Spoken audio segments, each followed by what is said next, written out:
personne en fin de vie, elle est en vie. Avant de dire qu'elle est en fin de vie, pour moi, ce qui est important, c'est de souligner qu'elle est en vie. Les gens vivent de plus en plus vieux, sont souvent de plus en plus seuls, et que les unités de soins palliatifs ne sont pas assez nombreuses. Et donc il fallait que vraiment tout le monde se mobilise et s'engage. Je crois qu'il est important de rappeler que la mort est un événement de la vie, que c'est pas un acte médical et que c'est pas tabou. C'est vraiment une demande qu'on sent des patients, c'est qu'ils aiment, ils aiment pas l'hôpital et ils préfèrent à chaque fois, ils nous redemandent d'être chez eux. Et au domicile, il faut qu'il y ait pas seulement des médecins et des infirmières qui puissent se rendre auprès des personnes, mais il faut aussi que les gens soient entourés.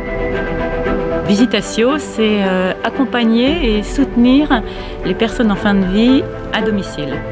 Et l'originalité, c'est justement à domicile.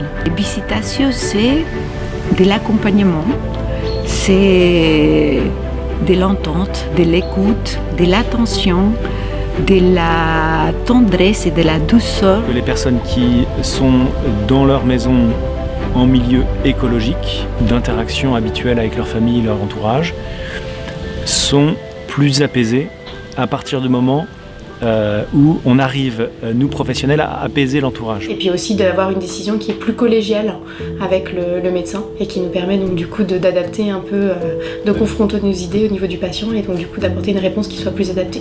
Ils ont un médecin, une infirmière et puis des bénévoles qui assurent des visites chez les patients.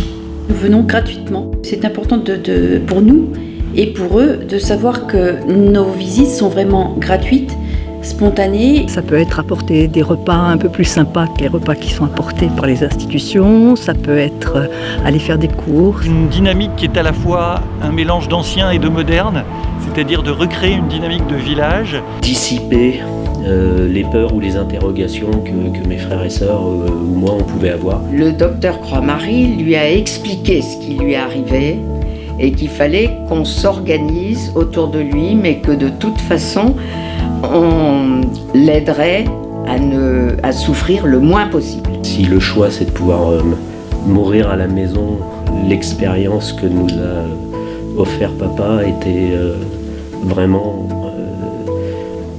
j'allais dire, un beau cadeau de départ.